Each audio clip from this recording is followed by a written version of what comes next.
तो ये तस्वीर हम आपको दिखा रहे हैं योगी आदित्यनाथ, उत्तर प्रदेश के मुख्यमंत्री योगी आदित्यनाथ जो आज प्रधानमंत्री मोदी से मिलेंगे, जेपी नड्डा से भी मुलाकात होगी। लेकिन इस बीच ये तस्वीर हम आपको दिखा रहे हैं यूपी सदन से निकल चुके हैं योगी आदित्यनाथ। पहले मुलाकात प्रधानमंत्री मोदी के साथ होनी है और पीएम के साथ मीटिंग का जो वक्त रखा गया है 11 बजे, यानी अब से थोड़ी देर बाद, और उसके बाद 12:30 बजे जेपी नड्डा जो कि बीजेपी के राष्ट्रीय अध्यक्ष हैं उनसे भी बातचीत होगी। लेकिन ये दो तस्वीर हम आपको दिखा रहे हैं यूपी सदन से निकल चुके हैं योगी आदित्यनाथ।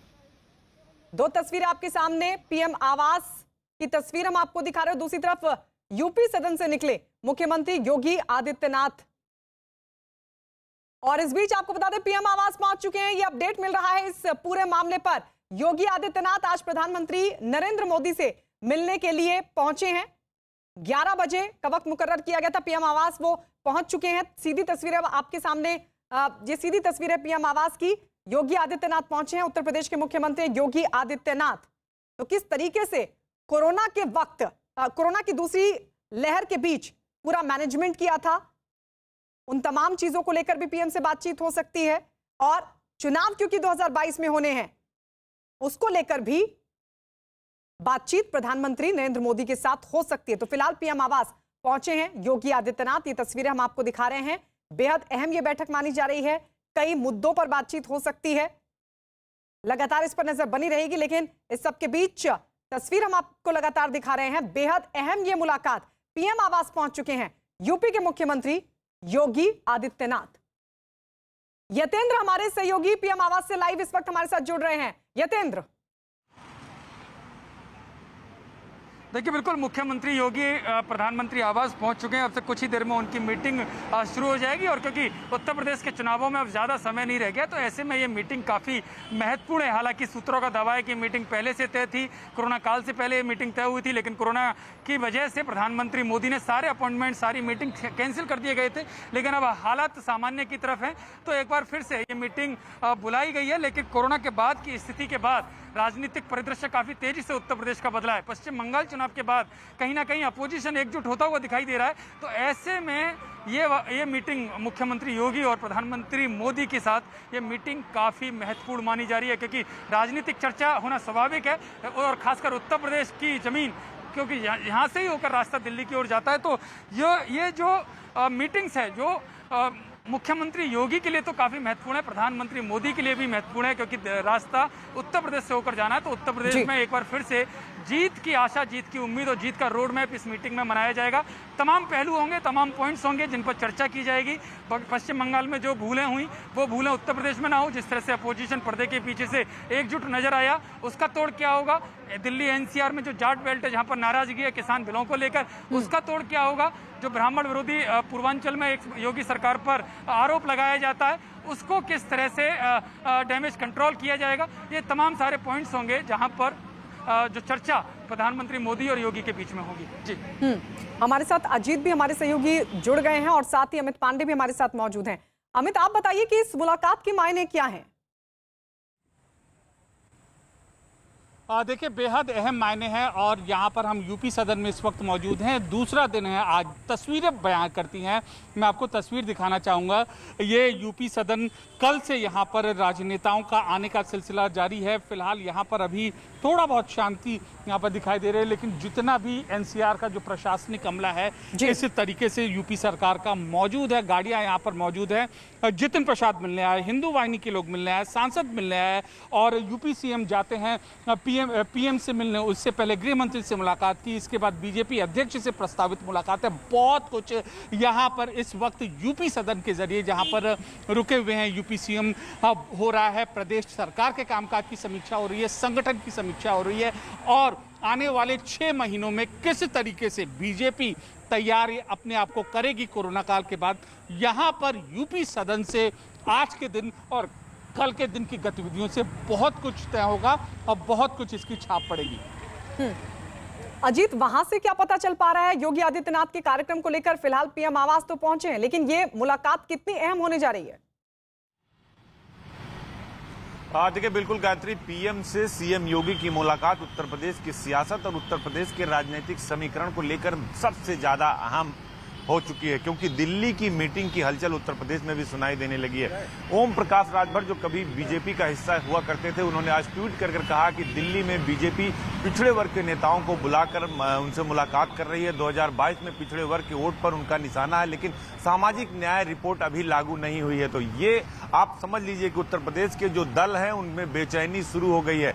आपने देखा कल प्रवीण निषाद मिले, जितिन प्रसाद मिले, अनुप्रिया पटेल मिली, क्योंकि ये एक पृष्ठभूमि है 2022 के चुनाव जीतने की रणनीति की। क्योंकि प्रधानमंत्री नरेंद्र मोदी से योगी आदित्यनाथ मुलाकात कर रहे हैं तो अपनी सरकार के उन सभी मंत्रियों के विभागों की कामकाज का रिपोर्ट कार्ड सौंपेंगे, और हमेशा वो सौंपते रहे हैं और जाकर ये प्रधानमंत्री के सामने शेयर करते हैं कि हमारे किस विभाग में कितना काम हुआ। इसके अलावा अगर केंद्र की 7 प्रमुख योजनाओं की बात करें, उज्ज्वला योजना, सौभाग्य योजना, प्रधानमंत्री आवास योजना, नमामि गंगे, स्वच्छ भारत अभियान, ऐसी बहुत सारी योजनाएं हैं जो केंद्र की उत्तर प्रदेश में बड़े पैमाने पर चल रही हैं, उसके बारे में जानकारी देंगे। इसके साथ ही सरकार और संगठन के बारे में भी प्रधानमंत्री से चर्चा होगी, क्योंकि जिला पंचायत अध्यक्षों का चुनाव 15 जुलाई से पहले होना है। 6 महीने के अंदर ही पार्टी को विधानसभा चुनाव में जाना है। जो हमारे बड़े वरिष्ठ सहयोगी यतीन बता रहे थे कि बंगाल की गलती यूपी में ना हो, 300 पार का जो आंकड़ा है उसको बरकरार रखा जाए, जो बार बार बीजेपी कह रही है। तो कहीं ना कहीं यहाँ अभी भी बीजेपी पार्टी के कार्यालय पर कल भी सुनील बंसल जो संगठन मंत्री हैं, प्रदेश अध्यक्ष हैं,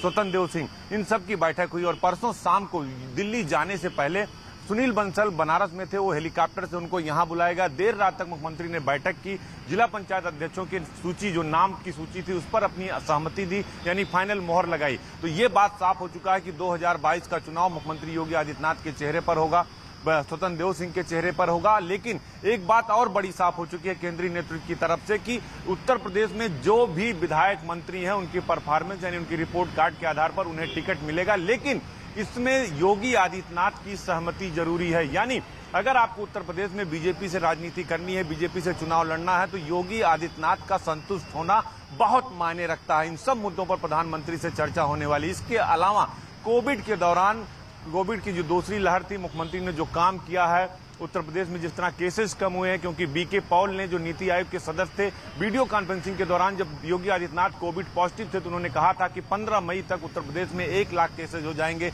अनियंत्रित हो जाएगा उत्तर प्रदेश। लेकिन योगी आदित्यनाथ ने यह साबित कर दिया, जैसे ही वो निगेटिव आए, यूपी के 72 से ज्यादा जिलों का दौरा करके कोविड को कंट्रोल कर लिया। तीसरी लहर की उनकी क्या तैयारी है, इन सब को लेकर प्रधानमंत्री से चर्चा होगी। लेकिन इसके साथ ही गायत्री, योगी आदित्यनाथ का ये दौरा उत्तर प्रदेश की सियासत को लेकर काफी अहम है, क्योंकि 2022 का चुनाव है, गठबंधन होंगे, छोटी छोटी पार्टियां गठबंधन करेंगी। अखिलेश और मायावती का क्या रुख होगा, चंद्रशेखर रावण का क्या रुख होगा, जयंत चौधरी क्या करेंगे, ओम प्रकाश राजभर क्या करेंगे, अनुप्रिया पटेल, प्रवीण निषाद, जितिन प्रसाद, ये जो चेहरे हैं इनका बीजेपी किस तरह से इस्तेमाल करेगी।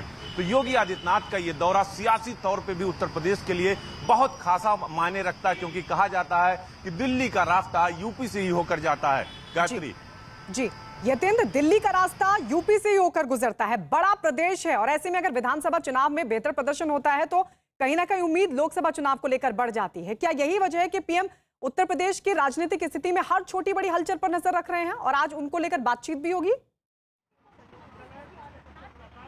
देखिए, जब तक प्रधानमंत्री मोदी की बात है, उनके जो रणनीति तय करने की बात है, तो केवल उत्तर प्रदेश नहीं, वो छोटे से छोटे राज्य का भी चुनाव होता है, वहाँ की राजनीतिक गतिविधियों पर, वहाँ की रणनीतियों पर वो हमेशा से नजर रखते हैं। लेकिन उत्तर प्रदेश अपने आप में अहम है, क्योंकि यहीं से होकर दिल्ली का रास्ता तय होता है, क्योंकि जिसकी उत्तर प्रदेश में सरकार होती है, जो उत्तर प्रदेश में ज्यादा सीटें जीतता है, तो कहीं ना कहीं केंद्र के लिए उसकी जो मुश्किल है वो काफी हद तक आसान हो जाती है। क्योंकि और शायद ये भी एक बड़ा कारण है कि चुनाव में अभी 8-9 महीने बाकी हैं, लेकिन अभी से ही योजना बनाना शुरू हो गया, अभी से रणनीति बनाना शुरू हो गया। क्योंकि मैंने पहले भी कहा कि पश्चिम बंगाल में काफ़ी गलतियां हुई। पश्चिम बंगाल को लेकर 4 से 5 साल पहले से तैयारियां चल रही थी। शिवप्रकाश सिंह जो राष्ट्रीय सह संगठन मंत्री, राष्ट्रीय महामंत्री, कैलाश विजयवर्गीय को पूरी तरह से 5 से 6 सालों से पश्चिम बंगाल की जमीन पर उतार दिया गया था। लेकिन लास्ट टाइम पर चूक यही हुई कि पर्दे के पीछे काफी सारे ऐसे डेवलपमेंट हुए जो बीजेपी समझ नहीं पाई। बीजेपी को लगा कि उसका मुकाबला लेफ्ट से भी है, कांग्रेस से भी है और टीएमसी से भी है। तो जब इस तरह का मुकाबला होता है तो बीजेपी को लगा कि सियासी तौर पर उसको फायदा होगा। लेकिन अपोजिशन की रणनीति काम कर गई। केवल ममता बनर्जी वहां पर चुनाव लड़ते नजर आई, उनकी पार्टी चुनाव लड़ते हुए नजर आई। टीएमसी जो लेफ्ट है और जो कांग्रेस है वो चुनाव तो लड़ रहे थे, लेकिन अपोजिशन की रणनीति के तहत वो बिल्कुल शांति से, यानी कि जो कैंडिडेट्स थे वो इस तरह के कैंडिडेट्स उतारे कि वो ज्यादा दमखम ना दिखाएं, यतेंद्र, ज्यादा नुकसान ना जरा करें ममता जल्दी से बनर्जी ये को, और वो अपडेट दे रणनीति दीजिए काम कि क्या ये मुलाकात शुरू हो चुकी है? 11 बजे का वक्त रखा गया था, लेकिन पीएम आवास पहुंच चुके हैं योगी आदित्यनाथ। शुरू हो गई है क्या मुलाकात? देखिए, अब जो खबर ये आ रही है कि मुलाकात शुरू हो चुकी है, प्रधानमंत्री मोदी और मुख्यमंत्री योगी की मुलाकात शुरू हो चुकी है, और ये मुलाकात काफ़ी अहम साबित होगी, क्योंकि आने वाला जो रोड मैप उत्तर प्रदेश विधानसभा चुनावों के लिए होगा वो इस मीटिंग से निकलेगा। प्रधानमंत्री मोदी कई गुरुमंत्र यहाँ पर देंगे मुख्यमंत्री योगी को कि किस तरह से चुनावों में काम करना है, किन किन पॉइंट्स का ध्यान रखना है। जो कोरोना काल के बाद की स्थिति थी, हालांकि योगी सरकार की काफ़ी खुलकर केंद्र की तरफ से और संगठन की तरफ से तारीफ हुई है, कई जगह तारीफ हुई है कि योगी ने बिना किसी रुके, बिना किसी आराम किए, कोविड से ठीक होने के तुरंत बाद तूफानी दौरा उत्तर प्रदेश में किया। तो वो उन तूफानी दौरों के बारे में बताएंगे, जो अनुभव आए कोरोना से निपटने में, वो मुख्यमंत्री योगी यहाँ पर साझा करेंगे। और आने वाली तीसरी लहर का जो अंदेशा बार बार किया जा रहा है, और बच्चों को लेकर खासकर, क्योंकि बच्चे जो भावनात्मक विषय है, तो ऐसे में बड़ा वोटर उससे प्रभावित होगा, तो उसको लेकर क्या तैयारियां की हैं। इसके अलावा प्रधानमंत्री केंद्र सरकार की तरफ से उत्तर प्रदेश को क्या सौगातें दे सकते हैं, क्योंकि चुनावी साल है, तो ऐसे में राजनीतिक मैसेज देना भी बहुत जरूरी होता है। उत्तर प्रदेश को लेकर क्या रोड मैप केंद्र सरकार की तरफ से है, क्योंकि प्रधानमंत्री खुद बनारस से आते हैं, बनारस का कायाकल्प के जिस तरह से हुआ है उसका भी राजनीतिक तौर पर फायदा मिलेगा, और पूरे उत्तर प्रदेश में केंद्र सरकार की योजना कौन कौन सी और आने वाली है, इसको लेकर मंत्रणा की जाएगी। जी बिल्कुल, तो राजनीतिक स्थिति पर बातचीत, चुनावों को लेकर रणनीति पर बातचीत, लगातार हमारे तीनों सहयोगी बने हुए हैं, आप सभी के पास लौटेंगे। फिलहाल जो बड़ा अपडेट है वो ये कि प्रधानमंत्री नरेंद्र मोदी के साथ मुलाकात शुरू हो चुकी है यूपी के मुख्यमंत्री योगी आदित्यनाथ की। खिलाड़ियों पर दे दनादन दन। डॉक्टरों ने इलाज का नया तरीका। खनन माफिया ने किया पत्थरों से हमला मध्य प्रदेश के मुरैना में। आरोपी सुशील पहलवान ने हाई प्रोटीन डाइट खाने की मांग की। अंदेशा है कि बच्चे सबसे ज्यादा प्रभावित हो सकते हैं। हरियाणा के रोहतक से एक सनसनीखेज वारदात सामने आई है। एक लड़की के साथ छेड़छाड़। यूपी के मुरादाबाद से आई खबरों में उन गुनहगारों का पर्दाफाश हुआ है। आगरा के पारस अस्पताल में कोरोना मरीजों के इलाज से जुड़ा एक वीडियो वायरल हुआ, जिसने खलबली मचा दी। इस वायरल वीडियो में अस्पताल में मॉक ड्रिल करने की बात की गई। बताया गया कि जिन कोरोना मरीजों का इलाज चल रहा है उनकी ऑक्सीजन 5 मिनट के लिए हटाकर ट्रायल करने को कहा गया। आरोप तो यहाँ तक है कि इस दौरान कई मरीजों की जान चली गई। इस वायरल वीडियो में 22 मरीजों की छटनी और मॉक ड्रिल जैसे शब्दों पर घमासान। तो इस वक्त की अहम खबर आपको बता दें, प्रधानमंत्री नरेंद्र मोदी से मिलने के लिए योगी आदित्यनाथ पहुंचे हैं। मुलाकात शुरू हो चुकी है, बेहद अहम ये मुलाकात मानी जा रही है, और बताया जा रहा है कि कई मुद्दों पर बातचीत होगी इस पूरी मुलाकात के दौरान, क्योंकि जिस तरीके से उत्तर प्रदेश में कोरोना को लेकर मैनेजमेंट रहा सरकार की तरफ से, उसको लेकर बातचीत होगी, संगठन को लेकर बातचीत होगी, राजनीतिक स्थिति क्या है, क्योंकि 2022 में विधानसभा के चुनाव होने, और ऐसे में जो तमाम रणनीति है किस तरीके से बनाई जाए चुनावों को लेकर, क्योंकि एक बड़ा प्रदेश है और ऐसे में वहीं से दिल्ली का रास्ता होकर गुजरता है। प्रधानमंत्री नरेंद्र मोदी के साथ जो आज मुलाकात होने जा रही है, जो हो रही है, उसके कई अहम मायने हैं। 3 सहयोगी लगातार हमारे साथ बने हुए हैं। अमित पांडे हमारे साथ यूपी सदन से हैं, और साथ ही यतेंद्र शर्मा पीएम आवास के बाहर मौजूद हैं। लखनऊ में अजीत सिंह मौजूद है। अमित, आपके पास आते हुए जरा बताइए, क्योंकि अभी तो पीएम के साथ मुलाकात चल रही है, इसके अलावा भी योगी आदित्यनाथ के किन किन लोगों से बातचीत की, मुलाकात की कार्यक्रम है? जाएंगे योगी जी। अमित तक आवाज नहीं पहुंच पा रही है। अजीत हमारे साथ लगातार बने हुए हैं। अजीत, आप बता रहे थे, क्योंकि हमेशा से बीजेपी की रणनीति रही है कि छोटे छोटे दलों को किस तरीके से साथ लेकर चला जाए। आप बता भी रहे हैं कि कई छोटे दल हैं जिनको लेकर बातचीत आज योगी आदित्यनाथ करेंगे प्रधानमंत्री मोदी से। देखिए, बिल्कुल गायत्री, क्योंकि उत्तर प्रदेश का विधानसभा चुनाव और बीजेपी हमेशा से चुनाव की रणनीति और दलों से पहले बनाती है और काफी अग्रेसिव होती है। चुनाव आने से 1 साल पहले ही वो चुनावी मूड में आ जाती है। आपने चाहे बंगाल देखा हो, बिहार देखा हो, उड़ीसा देखा हो, आसाम देखा हो, सब जगह। उत्तर प्रदेश में भी अभी 8 महीने चुनाव में बाकी है, लेकिन बीजेपी की अपनी तैयारियां शुरू हो गई है। संगठन अलग काम कर रहा है, सरकार अलग काम कर रही है। और आपने देखा कि कल जैसे ही मुख्यमंत्री योगी आदित्यनाथ दिल्ली पहुंचे, अमित शाह से मुलाकात की, उसके बाद ही अनुप्रिया पटेल, जो अपना दल की नेता हैं, चेहरा है, पहले भी केंद्र में मंत्री रही हैं, इसके अलावा प्रवीण निषाद जो संत कबीर नगर से सांसद हैं, निषाद पार्टी के हैं, वो पहुंच गए।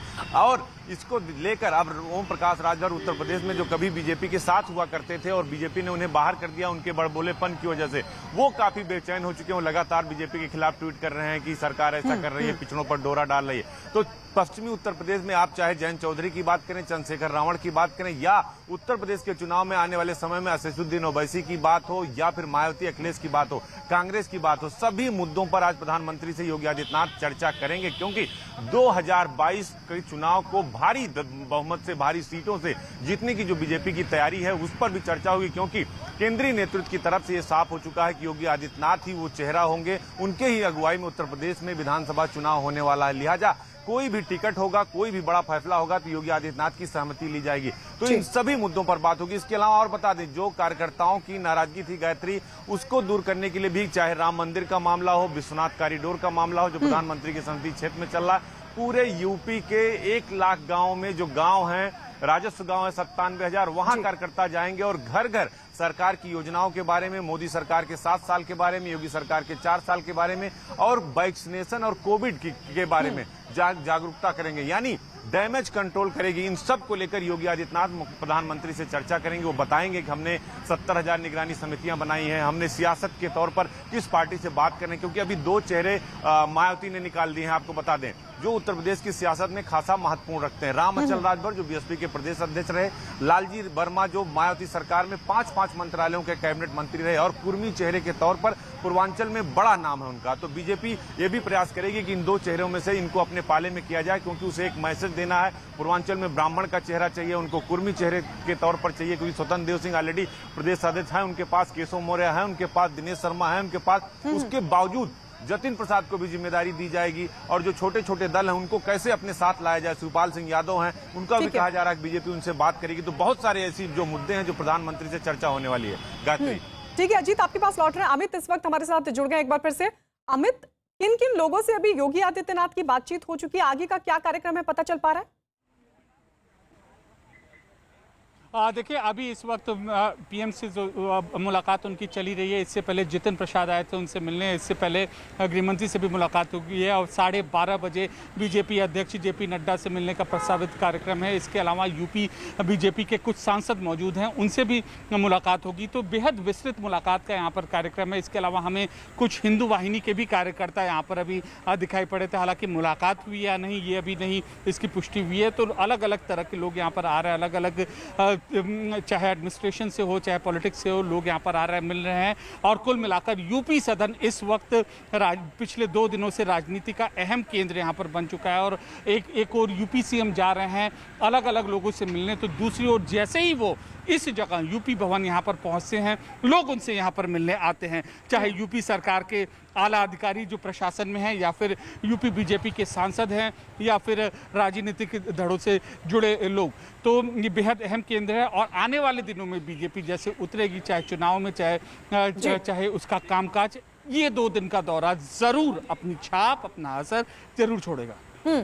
यतेंद्र, आप जरा बताइए, क्या आपको पता चल पा रहा है अभी पीएम के साथ जो मुलाकात चल रही है उससे जुड़ा कोई अपडेट? और एक बार फिर से जरा दर्शकों को बताइए वो कौन कौन से मुद्दे रहेंगे जो आज योगी आदित्यनाथ पीएम के सामने रखेंगे, उन पर बातचीत करेंगे, उन पर चर्चा करेंगे। देखिए, प्रधानमंत्री मोदी के साथ मुख्यमंत्री योगी की मीटिंग शुरू हो चुकी है और करीब 5 से 10 मिनट इस मीटिंग को शुरू हो चुके हैं। और माना यही जा रहा है क्योंकि उत्तर प्रदेश में चुनावी साल है और चुनावी साल में किस तरह से तैयारियां की जानी चाहिए, किस तरह से एक राजनीतिक मैसेज जनता को दिया जाना चाहिए, क्या डेवलपमेंट हुए योगी सरकार ने, क्या उत्तर प्रदेश के लोगों के लिए किया, वो उन सब विषयों पर चर्चा की जाएगी। लेकिन साथ ही अहम विषय होगा कोरोना काल को लेकर, क्योंकि कोरोना काल में काफ़ी नाराजगी देखने को मिली, क्योंकि तमाम दावे उस दौरान किए गए थे, लेकिन जो लहर आई उससे केवल उत्तर प्रदेश नहीं पूरे देश भर में काफ़ी लोग पीड़ित हुए, काफ़ी लोगों की डेथ हुई। तो ऐसे में नाराजगी स्वाभाविक है, लेकिन मुख्यमंत्री योगी ने उसको किस तरह से डैमेज कंट्रोल किया, किस तरह से तूफानी दौरे किए और क्या क्या कदम उठाए। हर जिले में शायद ही कोई जिला ऐसा रहा होगा जहां मुख्यमंत्री योगी ना पहुंचे हों। और इसके साथ तीसरी लहर को लेकर केंद्र सरकार से क्या उनको उम्मीदें हैं, क्या चुनावी साल में केंद्र सरकार उत्तर प्रदेश के लोगों के लिए तोहफा देगी, कौन कौन सी घोषणाएं करेगी, उन सब विषयों पर चर्चा की जाएगी। लेकिन इसके साथ साथ बार बार जो बात कही जाती है योगी सरकार को लेकर के, कई ऐसे मुद्दे हैं जो योगी सरकार को चुनावी दौरे में, चुनावी साल में नुकसान पहुंचा सकते हैं, उन विषय पर बात की जाएगी। साहब, जो सबसे बड़ा मुद्दा है जो दिल्ली एनसीआर में किसानों का मुद्दा है, किसानों को लेकर एक किसान बिलों को लेकर आंदोलन लगातार चल रहा है, तो ऐसे में बार बार कहा जा रहा है कि किसान नाराज हैं मोदी सरकार से और उसका खामियाजा योगी सरकार को भुगतना पड़ेगा। तो उसको लेकर क्या तैयारियां हैं, क्योंकि एक बड़ा अहम चेंज आरएलडी के नाते पश्चिमी उत्तर प्रदेश में देखने को मिल रहा है, क्योंकि जो जाटलैंड है जहां पर किसान आंदोलन काफी प्रभावी दिखाई दिया, वो बागपत, मुजफ्फरनगर, शामली, बिजनौर, गाजियाबाद, ग्रेटर नोएडा, इन जगहों पर दिखाई दिया। तो वहां पर जो आरएलडी की कमान संभाली जाती है वो चौधरी अजीत सिंह की डेथ की वजह से अब उनके बेटे जयंत चौधरी के पास चली गई। तो क्या ये भी देखना होगा कि जयंत चौधरी कितने प्रभावशाली होते हैं, जिस तरह से जो जाटलैंड पर जिनका प्रभाव उनके पिताजी का या उनके दादा का रहता था, तो वो क्या अब जयंत चौधरी उसको संभाल पाएंगे या बीजेपी को उसका सियासी फायदा कितना मिलेगा, बीजेपी किस तरह से इस किसान आंदोलन की जो नाराजगी है किसानों के बीच में किस तरह से वो पूरी करेगी। हालांकि एमएसपी को लेकर जो एमएसपी रेट जो बढ़ाए गए हैं उसको लेकर मोदी सरकार योगी सरकार को ब्रीफ करेगी कि केंद्र सरकार ने किस तरह से फसलों के सही दाम किसानों को दिलवाए हैं। तो ऐसे कई सारे मुद्दे हैं जो पश्चिमी उत्तर प्रदेश में, पूर्वांचल में ज्यादातर एक आरोप लगाया जाता है ब्राह्मण विरोधी योगी सरकार होने का, तो उसका क्या तोड़ हो सकता है। जितिन प्रसाद को कांग्रेस से बीजेपी में शामिल कराया है ब्राह्मण चेहरे के नाते, लेकिन बार बार कहा जा रहा है कि वो खुद 2 से 3 चुनाव हार गए, पंचायत चुनाव में उनकी भाभी हार गई, इस तरह का आरोप कांग्रेस की तरफ से लगाया जा रहा है। वो खुद जो अपना चुनाव नहीं जीत सके वो किस तरह से बड़ा चेहरा बनेंगे, क्योंकि पूर्वांचल में और पश्चिम उत्तर प्रदेश की राजनीति करें तो जितिन ब्राह्मण चेहरे के तौर पर स्थापित नहीं है, तो बीजेपी उनको किस तरह से एक बड़े चेहरे के तौर पर स्थापित करेगी, इसकी भी रणनीति बन सकती है। क्योंकि कहीं ना कहीं एक बड़ा मुद्दा चुनावों में देखने को मिलेगा जो अपोजिशन जिसको भुनाने की कोशिश करेगा। इसके अलावा जो पश्चिम बंगाल चुनाव की जो भूलें हैं, क्योंकि अपोजिशन कहीं ना कहीं उत्साहित है, कहीं ना कहीं एकजुट नजर आ रहा है पश्चिम बंगाल जैसी बड़ी जीत को लेकर। तो ममता बनर्जी और दूसरा अपोजिशन है वो अखिलेश या मायावती के समर्थन में किस तरह से एकजुट होगा, किस तरह से अपोजिशन को एकजुट किया जाएगा। अगर एकजुट होता है तो बीजेपी किस तरह की रणनीति बनाएगी, क्योंकि पहले एकला चलो अभियान माना जा रहा था, लेकिन जिस तरह से कल अनुप्रिया पटेल मिली है, निषाद मिले हैं, तो उसको लेकर भी माना जा रहा है कि बीजेपी एक बार फिर से छोटे छोटे दलों को साथ लाने की कोशिश करेगी। हालांकि पहले से साथ है, लेकिन जो कई बार मंत्रिमंडल में जगह नहीं मिल पाई या सही सीटें नहीं मिल पाई, तो उसको लेकर मनमुटाव की खबरें मीडिया में आई।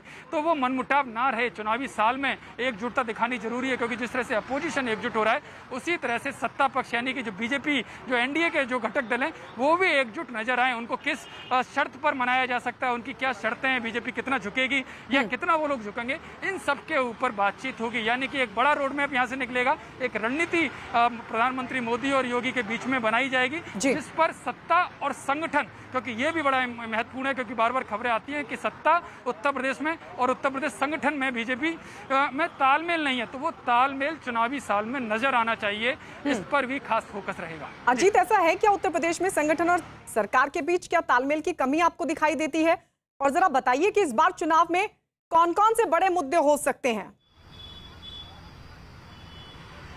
देखिए, बिल्कुल गायत्री, उत्तर प्रदेश में सरकार और संगठन को लेकर हमेशा कई बार खबरें आती है, लेकिन हर बार सरकार और संगठन की तरफ से साफ कर दिया जाता है कि ऐसा कुछ भी नहीं है। और इस बार भी जब बीएल संतोष का 3 दिवसीय दौरा था तो यही कहा जा रहा था कि संगठन के लोग सरकार से नाराज हैं, अपनी नाराजगी प्रस्तुत कर रहे हैं। लेकिन बीएल संतोष ने 2 ट्वीट करके ये साफ कर दिया कि योगी सरकार की जो कामकाज है उससे संगठन खुश है। उन्होंने योगी सरकार की तारीफ की, योगी आदित्यनाथ की तारीफ की और योगी के कोविड प्रबंधन की तारीफ की। तो अब आपको बता दें, जो हमारे बड़े सहयोगी यतीन बता रहे थे, पश्चिमी उत्तर प्रदेश एक बड़ा मुद्दा है। वहां पर 125 सीटें ऐसी हैं जिन्हें बीजेपी और सरकार ने आइडेंटिफाई किया है, जहां पर जाटा और मुस्लिम समीकरण एक साथ आ गया था। उसको लेकर बीजेपी और सरकार दोनों चिंतित थी, क्योंकि जिस तरह कृषि आंदोलन को लेकर वहां पर एकत्रित हुए थे सब, उसको लेकर डैमेज कंट्रोल करने के लिए योगी सरकार ने अपने जितने भी जाट मंत्री थे, भूपेंद्र चौधरी से लेकर जितने उनके बड़े मंत्री थे, सबको उन 125 सीटों पर लगाया गया था और डैमेज कंट्रोल करने की कोशिश भी की गई।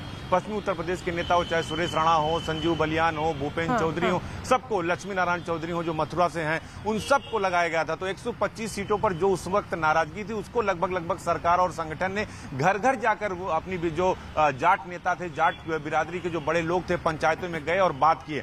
पूर्वांचल में इसी तरह जब ओम प्रकाश राजभर नाराज हुए तो अनिल राजभर को कैबिनेट मंत्री बनाकर, जो बनारस के शिवपुर से विधायक हैं, उनको सरकार ने आगे किया। और इसीलिए ओम प्रकाश राजभर देखिए 2-2 ट्वीट कर चुके हैं सुबह से, और इस बात को लेकर काफी वो बेचैन है कि पिछड़ा वर्ग की जो वोट है उसको बीजेपी खींच रही है, पिछड़े नेताओं से बात कर रही है, सामाजिक न्याय की रिपोर्ट उसने नहीं लागू की। तो इन सब बड़े मुद्दे होंगे जो उत्तर प्रदेश के चुनाव होंगे, क्योंकि जो इनकाउंटर पॉलिसी है, जो अपराधियों के खिलाफ कार्रवाई की पॉलिसी, उसको कई सारे हाईकोर्ट और प्रधानमंत्री ने तारीफ कर चुके हैं उत्तर प्रदेश सरकार की और योगी आदित्यनाथ की। तो इन सब मुद्दों पर चुनाव होने हैं, विकास भी होगा, कानून व्यवस्था भी होगी, जाति समीकरण भी होगा, पूर्वांचल और पश्चिमी उत्तर प्रदेश और अवध में क्या होगा, इन सब को लेकर बीजेपी ने जो अपनी रिपोर्ट तैयार की है, जो एक खाका योगी आदित्यनाथ ने तैयार किया है सरकार और संगठन के साथ मिलकर, क्योंकि जाने से एक दिन पहले ही गायत्री, योगी आदित्यनाथ, बीजेपी के प्रदेश अध्यक्ष स्वतंत्र देव सिंह, संगठन मंत्री सुनील बंसल की लगभग 3 से 3.5 घंटे की मीटिंग मुख्यमंत्री आवास पर हुई है, और उसके बाद अगले दिन सुबह योगी आदित्यनाथ जो है दिल्ली के लिए रवाना हुए थे। इन सब मुद्दों पर प्रधानमंत्री से चर्चा होने वाली है, जो 2022 में मुद्दे बन सकते हैं। गायत्री, अमित भी हमारे साथ लगातार बने हुए हैं। अमित, अभी तो फिलहाल पीएम के साथ मुलाकात चली है, जेपी नड्डा के साथ भी मुलाकात होनी है, उसको लेकर क्या जानकारी मिल पा रही है?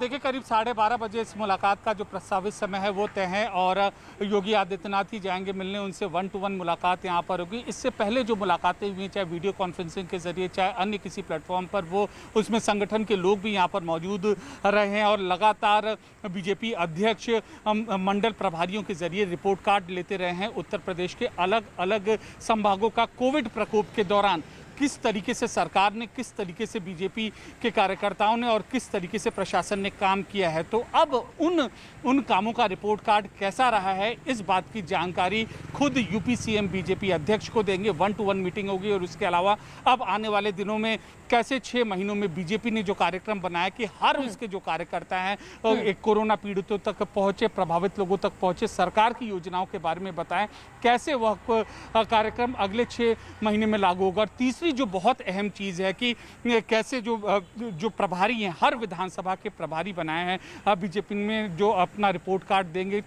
यूपी विधानसभा चुनाव से पहले, आखिरकार वो कैसे काम कर रहे हैं, क्या क्या जानकारी इकट्ठा कर रहे हैं, और कि कौन से अच्छे लोग हो सकते हैं जिनको विधानसभा चुनाव में उतारा जा सकता है। तो बेहद अहम राजनीतिक यहाँ पर मुलाकात होगी, और सिर्फ कैसे संगठन को धार दी जाए, कैसे संगठन को धार दी जाए ताकि विधानसभा चुनावों में जीत को बड़ी किया जा सके, बेहतर प्रदर्शन किया जा सके, ये कोशिश बीजेपी की तरफ से। और इसी कड़ी में योगी आदित्यनाथ की पहले पीएम से मुलाकात, उसके बाद बीजेपी के राष्ट्रीय अध्यक्ष जेपी नड्डा से भी मिलेंगे। आप तीनों का बहुत बहुत शुक्रिया हमारे साथ जुड़ने के लिए। अपडेट लगातार आप लोगों से लेते रहेंगे। तो फिलहाल ये मुलाकात चल रही है पीएम आवास पर प्रधानमंत्री मोदी के साथ योगी आदित्यनाथ की। और आइए बढ़ते हैं आगे। बिहार के बांका से इस वक्त एक बड़ी खबर। बिहार के बांका में जिला प्रशासन ने जांच में मदरसे में देसी बम फटने से धमाके की बात कही है। बांका के एसपी अरविंद गुप्ता ने दावा किया कि अब तक बम ब्लास्ट का कोई आतंकी कनेक्शन सामने नहीं आया है। इसके अलावा एटीएस की टीम ने घटनास्थल पर पहुंचकर दूसरे दिन भी सबूत जुटाए। 3 दिन पहले यहां मदरसे में एक धमाका हुआ था जिसमें मदरसे के मौलाना की मौत हो गई।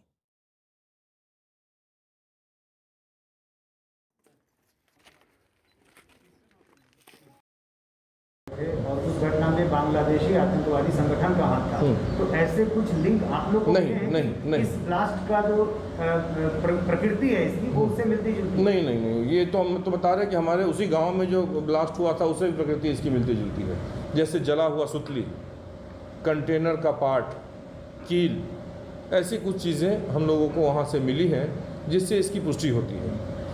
कई तरह की बातें हम लोग देख रहे हैं कि चल रहा है कि आईईडी हो सकता है या है। अभी तक इस तरह का कोई भी साक्ष्य हमारे पास नहीं है उस घटनास्थल पर जिसको हम आईईडी कहें, क्योंकि आईईडी में बहुत सारी चीज़ें होती हैं। आप लोग बहुत विस्तार से कई लोग लिख रहे हैं, चल रहा है। आईईडी में पूरा उसका सर्किट होता है, उसका रिमोट होता है, उसकी बैटरी होती है, उसका तार होता है, बहुत सारी चीज़ें होती हैं जो कहीं से इन सब चीज़ों को हम लोग कहीं से कुछ नहीं मिला।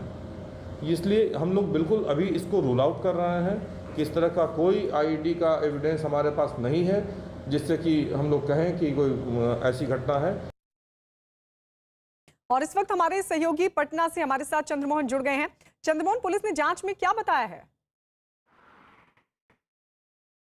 बिल्कुल, देखिए, पुलिस के तरफ से साफ तौर पर यह कहा जा रहा है, और जैसा कि जो बांका के एसपी हैं उन्होंने यह कहा है कि अब तक जांच में यह बातें सामने आई है कि कोई यहां से आतंकी कनेक्शन नहीं है और साथ ही जो बम धमाका हुआ है यह लोकल बम था, सुथली बम था। हालांकि उसकी डेंसिटी कितनी थी ये अभी बताने के लिए तैयार नहीं है। और साथ ही जिस तरह से यह बिल्डिंग पूरी तरीके से यह मदरसा ध्वस्त हुआ है, इसको लेकर अभी वो बोल रहे हैं कि इस पूरे मामले की जांच हो रही है।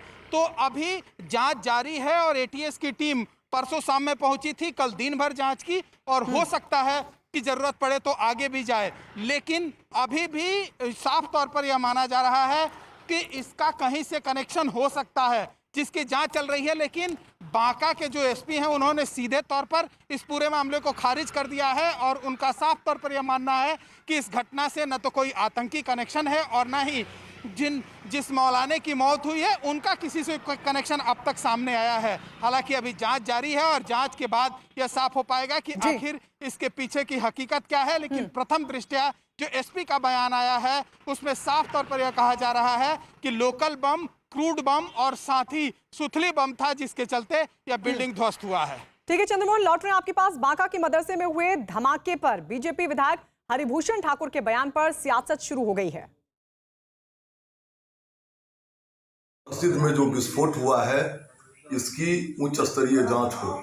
साथ ही यह अब स्पष्ट हो गया है कि मदरसा में केवल धार्मिक और आतंकवाद की शिक्षा दी जाती है। मदरसा में विस्फोट यह साबित करता है कि वहाँ आतंकवादी गतिविधियां चल रही है, वहाँ आतंकवाद का पाठ नौनिहालों को पढ़ाया जाता है। उधर बीजेपी के विधायक हरिभूषण ठाकुर के इस बयान पर एनडीए में शामिल जीतन राम मांझी ने ट्वीट किया। ट्वीट करते हुए उन्होंने लिखा, गरीब दलित जब आगे बढ़े तो नक्सली, गरीब मुसलमान जब मदरसे में पढ़े तो आतंकी। भाई साहब, ऐसी मानसिकता से बाहर निकलिए, यह राष्ट्र की एकता और अखंडता के लिए ठीक नहीं।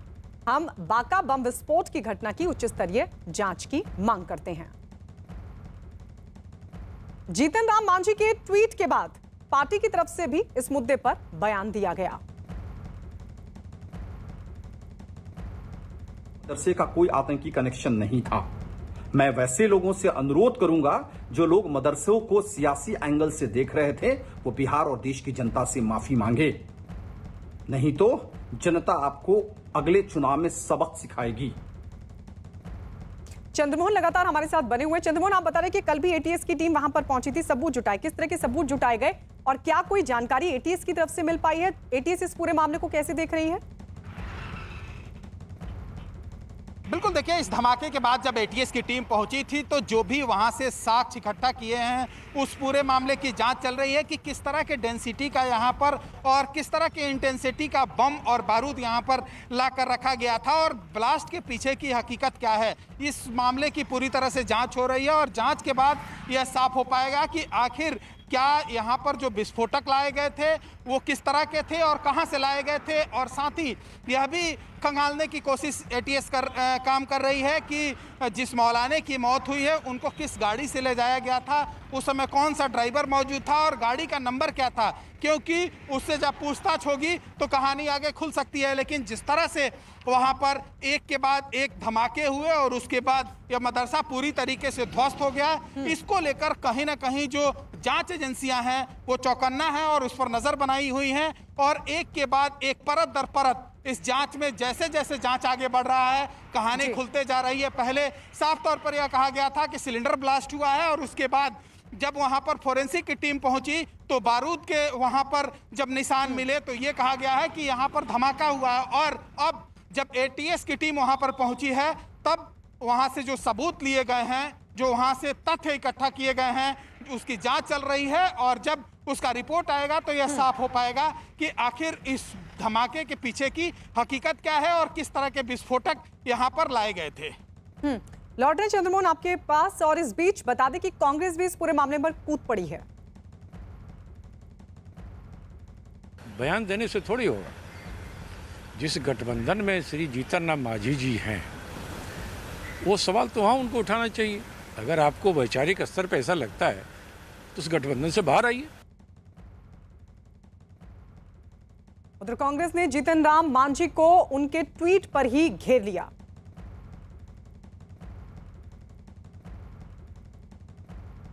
अब चंद्रमोहन हमारे साथ लगातार बने हुए हैं, हम सुनवाएंगे आपको क्या कुछ कहा गया कांग्रेस की तरफ से। और लेकिन आप बता रहे हैं चंद्रमोहन अब एटीएस इस पूरे मामले की जांच करे, लेकिन यह भी कहा जा रहा है कि एनआईए को भी हो सकता है कि सौंप दी जाए जांच। कितना संभव नजर आ रहा है, क्या पता चल पा रहा है? बिल्कुल, देखिए जो मुझे जानकारी मिली है सूत्रों के मुताबिक, ऐसे में जो एनआईए की टीम जो रांची में मौजूद है, वहां की टीम बांका के जो एसपी हैं उनके संपर्क में है और साथ ही जो एटीएस की टीम पहुंची है उसके संपर्क में है। और जब से यह धमाका हुआ है उसके बाद से गृह मंत्रालय इस धमाके पर नजर बनाए हुए है कि पहले जिस तरह से इसको बहाने के तौर पर टालने की कोशिश की गई, पूरे तथ्य को छुपाने की कोशिश की गई, और जांच जैसे जैसे आगे बढ़ा फिर एक के बाद एक परत दर परत कहानी खुलते चली गई। क्योंकि शुरू दौर में यह कहा गया था कि सिलेंडर ब्लास्ट हुआ है और उसके बाद बारूद की बात आ गई, तो जाहिर सी बात है जो जांच एजेंसियां हैं वो पूरी तरह से चौकन्ना है। और रांची का जो एनआईए का टीम है वो लगातार वहां के अधिकारियों के संपर्क में है और पल पल की जानकारी भी रख रहा है। हो सकता है कि जैसे ही नोटिफिकेशन हो जाए एनआईए की टीम का, उसके बाद वहां से अधिकारी पहुंचेंगे, तथ्य इकट्ठा करेंगे और उसके बाद फिर खुलासा हो पाएगा कि आखिर जो मौलाना जिनकी मौत हुई है उनके मौत के पीछे की हकीकत क्या है और उसके बाद यहाँ से विस्फोटक कहाँ से लाए गए थे, इसका भी खुलासा हो पाएगा। चंद्रमोहन, तो क्या पहले एटीएस की रिपोर्ट का इंतजार किया जाएगा? एटीएस इसको कैसे आगे बढ़ाती है मामले को, उसके बाद एनआईए की जांच पर विचार होगा? बिल्कुल, देखिए पहले तो जब धमाका हुआ था उसके बाद जिले के एसपी पहुंचे थे, डीआईजी पहुंचे थे और उसके बाद जब फॉरेंसिक की टीम वहां पर पहुंची उसके बाद से काफी साक्ष्य वहां से बरामद हुए और जो साक्ष्य बरामद हुए उसके आधार पर वहां पर एटीएस की टीम पहुंची थी। और एक दिन नहीं बल्कि 2 दिन वहां पर एटीएस की टीम 7 लोगों की टीम पहुंची थी और जो भी साक्ष्य वहां से मिले हैं वो साफ तौर पर यह दिखा रहे हैं कि एक नहीं बल्कि कई धमाके हुए हैं। ऐसे में जो एटीएस की टीम है वो अपना रिपोर्ट तैयार कर रही है और साथ ही जो वहां से बारूद बरामद हुए हैं, जो विस्फोटक बरामद हुए हैं, जो धमाके के बाद सामग्री बरामद हुए हैं, उसको इकट्ठा कर उसकी जांच भी की जा रही है। और जांच के बाद जब रिपोर्ट आएगा उसके बाद यह साफ हो पाएगा कि आखिर यहाँ पर कितने इंटेंसिटी का जो ब्लास्ट था वो हुआ था, जिसमें पूरी तरीके से आपने तस्वीर में भी साफ तौर पर देखा होगा कि जो मदरसा है वो पूरी तरीके से ध्वस्त हो चुका है, परखच्चे उड़ गए हैं और कई लोगों के घायल होने की भी बात सामने आई थी। तो ये धीरे धीरे जांच आगे बढ़ रही है और एटीएस के अधिकारी हैं वो भी एनआईए के संपर्क में हैं और जो जिला के एसपी हैं वो भी एनआईए के संपर्क में हैं। तो अब जब एनआईए की टीम वहां पर पहुंचेगी, जब इसकी जांच शुरू करेगी, उसके बाद दूध का दूध और पानी का पानी साफ हो पाएगा कि आखिर इस ब्लास्ट के पीछे की हकीकत क्या है। चंद्रमोहन, क्या कुछ लोगों से पूछताछ भी हो रही है इस मामले में? बिल्कुल, इस धमाके के बाद जब वहां पर पुलिस की टीम पहुंची थी तो पहले पूरी तरीके से इस पूरे मामले को दबाने की कोशिश की गई, क्योंकि जो आसपास के घर मौजूद हैं, जो लोग मौजूद थे, उन्होंने सिर्फ ये बताया कि सुबह 8:23 के करीब वहां पर जोरदार एक के बाद एक धमाके हुए और चारों तरफ इलाके में धुआं फैल गया। लेकिन लोग यह बताने के लिए तैयार नहीं थे कि ये बम धमाका हुआ है जिसमें जो वहां पर मौलवी मौजूद थे उनकी मौत हो चुकी है। जो वहां पर लोग मौजूद थे उसमें कुछ लोग घायल हुए हैं जिनको विभिन्न अस्पतालों में भर्ती कराया गया है। तो शुरू दौर में छुपाने की कोशिश की गई, लेकिन जब वहां पर फोरेंसिक की टीम पहुंची और उसके बाद जब बारूद होने की बात सामने आई, तब जो जिला प्रशासन की टीम थी वो और साथ ही जो इलाके के थाना थी, एटीएस की जो टीम थी, वो कुछ लोगों से पूछताछ जरूर की थी, जिसके बाद यह पता चला कि लगभग आधा दर्जन लोग इसमें घायल भी हुए हैं। और साथ ही यह भी तलाशने की कोशिश की जा रही है कि जिस मौलवी की मौत हुई है, जब वो जख्मी हालत में थे उस समय उनको किस गाड़ी से ले जाया गया, उस गाड़ी का नंबर क्या था, उस समय कौन कौन लोग मौजूद थे, उनसे जब पूछताछ होगी तो हो सकता है कि इसमें कहानी और आगे खुले और यह साफ हो पाए कि यह जो विस्फोटक है वो कहाँ से लाया गया था, किस हालात में लाया गया था और किस लिए लाया गया था। तो इसकी जांच होनी अभी बाकी है, लोगों से पूछताछ होनी बाकी है। जो अब तक इलाके के लोगों से पूछताछ हो पाई है उसमें जो साक्ष्य सामने आए हैं उसमें साफ तौर पर यह दिख रहा है कि वहां पर बम लाए गए थे। एक के बाद एक कई बम धमाके भी हुए, जैसा कि फोरेंसिक की टीम भी वहां पर साफ तौर पर यह कह रही है कि सीरीज ऑफ ब्लास्ट है। सीरीज ऑफ ब्लास्ट का मतलब यह होता है कि कई बम एक के बाद एक फटते चले गए, और जिस तरह से परखच्चे उड़े हुए हैं, पूरी तरीके से मदरसा ध्वस्त हो गया है। यह साफ तौर पर इशारा कर रहा है कि ये बम जो है वो जरूर ताकतवर थे। शायद यही वजह है कि पूरा का पूरा मकान ध्वस्त हो गया। यानी बम वहां पर क्यों लाए गए थे, किसने रखे थे? क्योंकि आप बता रहे हैं कि पहले सिलेंडर ब्लास्ट की बात कही गई, यानी इस पूरे मामले को पहले छिपाने की कोशिश हुई। चंद्रमोहन, कब तक एटीएस की रिपोर्ट सामने आ पाएगी? कुछ जानकारी मिल पा रही है? बिल्कुल, देखिए, वरीय अधिकारी जब वहां से साक्ष्य इकट्ठा करके लेकर वापस लौटे हैं तो उसके बाद ये कहा जा रहा है कि अगर आगे जरूरत पड़ी तो ये एटीएस की टीम फिर एक बार वहां पर मौके पर जा सकती है और कुछ साक्ष्य इकट्ठा करने के लिए, कुछ लोगों से पूछताछ करने के लिए। लेकिन जो एटीएस के अधिकारियों से मेरी बात हो पाई है वो साफ तौर पर यह कह रहे हैं कि जल्द ही इसका रिपोर्ट सरकार को, और जो वरीय अधिकारी हैं, बिहार के डीजीपी हैं, और जिनको जरूरत पड़ी, चाहे वो कोई बड़ी जांच एजेंसी हो, केंद्रीय जांच एजेंसी हो, उनको उपलब्ध कराया जाएगा कि ये जो धमाके हुए हैं, ये जो ब्लास्ट हुआ है, इसमें जो बारूद इस्तेमाल किया गया है वो कितने इंटेंसिटी का था। क्योंकि सबसे बड़ा सवाल ये है कि एक के बाद एक कई धमाके हुए और पूरी तरीके से जो मदरसा है वो ध्वस्त हो गया। तो ये किसी छोटे बम से, जो मुझे लगता है उसमें ये कि किसी छोटे बम से इतने बड़े धमाके नहीं हो सकते हैं, और सीरीज ऑफ ब्लास्ट की बात हो रही है, मतलब कई बम धमाके हुए तब यह जाकर ये जो मदरसा है वो पूरी तरीके से ध्वस्त हुआ। तो जांच एजेंसियां जो वहां पर पहुंची थी अब तक, जिसमें एटीएस है और जो कुछ स्पेशल टीम बनाई गई थी उस जांच के लिए, वो जल्द ही रिपोर्ट सौंप देंगी। और अगर बड़े किसी जांच एजेंसी, जिसमें एनआईए या फिर किसी और जांच एजेंसी को इस रिपोर्ट की जरूरत पड़ी तो उनको भी उपलब्ध कराया जाएगा। एटीएस किन एंगल्स पर, किन बिंदुओं पर चंद्रमोहन जांच कर रही है?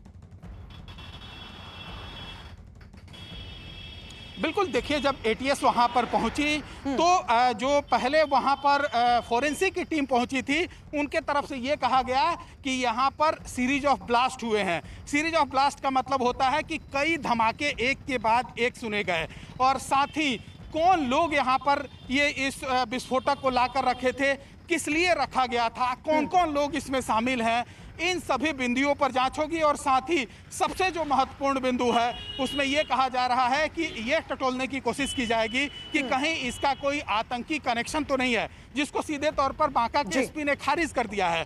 क्योंकि जब एनआईए पहुंचेगी, ठीक है, तो चंद्रमोहन आपके पास लौटेंगे, तो क्या ये आतंकी धमाका था? आखिर कैसे बम मदरसे में पहुंचे? इन तमाम बिंदुओं को लेकर एटीएस फिलहाल जांच करेगी। और इस बीच एक बड़ी खबर आपको बता दें, असम से इस वक्त की बड़ी खबर यह कि असम के मुख्यमंत्री हेमंत बिस्व शर्मा के परिवार नियोजन पर दिए गए एक बयान पर सियासत शुरू हो गई है।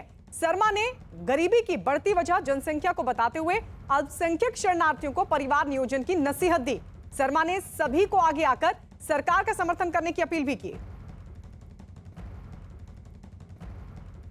Population policy is already in place. It will come into be effective soon, like government jobs, etc. We have already enacted a population policy in last assembly, but more particularly, we want to work with the minority Muslim community to reduce population burden. Hemant Biswa Sharma के जनसंख्या पर दिए गए बयान पर AIMIM chief Asaduddin Owaisi ने tweet किया। Tweet करते हुए लिखा, असम के मुख्यमंत्री ने फिर से जनसंख्या नियंत्रण की बात शुरू कर दी। ये हिंदुत्व है। गरीबों और हाशिए पर पड़े लोगों को दोष देना। हेमंत बिस्व शर्मा, तथ्य यहां है, केंद्र सरकार ने खुद ही परिवार नियोजन का विरोध करते हुए सुप्रीम कोर्ट में इकोनॉमिक सर्वे 2018-19 में इसे गैर जरूरी बताया था।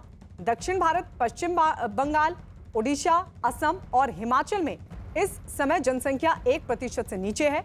आपकी सरकार को गर्भपात की बर्बर प्रथा की वजह से बढ़ रहे लिंगानुपात के बारे में चिंता करनी चाहिए। ये अनुमान है कि 2036 में असम का लिंगानुपात बिगड़ जाएगा और पुरुषों की संख्या काफी ज्यादा हो जाएगी। बुनियादी तौर पर लिंग विरोध वाली संस्कृति के खिलाफ लड़ने की जरूरत है। और इस वक्त हमारे साथ हमारे सहयोगी विक्रांत यादव फोन लाइन पर जुड़ गए हैं। विक्रांत, हेमंत बिस्व शर्मा के इस बयान को लेकर अब सियासत गर्मा गई, ओवैसी घेर रहे हैं। वो कह रहे हैं कि जो लिंगानुपात घट रहा है उस पर ध्यान देने की जरूरत है और यही हिंदुत्व है। देखिए, बिल्कुल जिस तरीके का बयान हेमंत बिस्व शर्मा का आया है उस पर राजनीतिक विवाद जरूर उठेगा, क्योंकि उन्होंने एक धर्म विशेष को लेकर के ये कहा है कि जनसंख्या नियंत्रण को लेकर के उन्हें सोचना चाहिए और उस पर कंट्रोल करने के बारे में विचार करना चाहिए। इस तरीके के इनके इस राजनीतिक बयान के इसके राजनीतिक मतलब भी निकाले जाएंगे और निश्चित तौर पर सिर्फ असदुद्दीन ओवैसी नहीं, बाकी राजनीतिक दल भी इस पर आरोप प्रत्यारोप शुरू होगा। हालांकि ये अलग बात है कि जनसंख्या नियंत्रण हमेशा से आरएसएस संघ परिवार के एक एजेंडे का विषय रहा है। उनका शुरुआत से कहना है कि देश में जनसंख्या नियंत्रण होनी चाहिए और जनसंख्या नियंत्रित अगर होगी तो देश के संसाधनों का ज्यादा बेहतर तरीके से उपयोग हो सकेगा। आज देश की ज्यादातर समस्याओं का कारण बढ़ती हुई जनसंख्या ही है, उसे अगर काबू कर लिया गया शुक्रिया विक्रांत, शुक्रिया इस तमाम जानकारी के लिए। और इसी के साथ एक छोटा सा ब्रेक, फौरन लौट रहे हैं।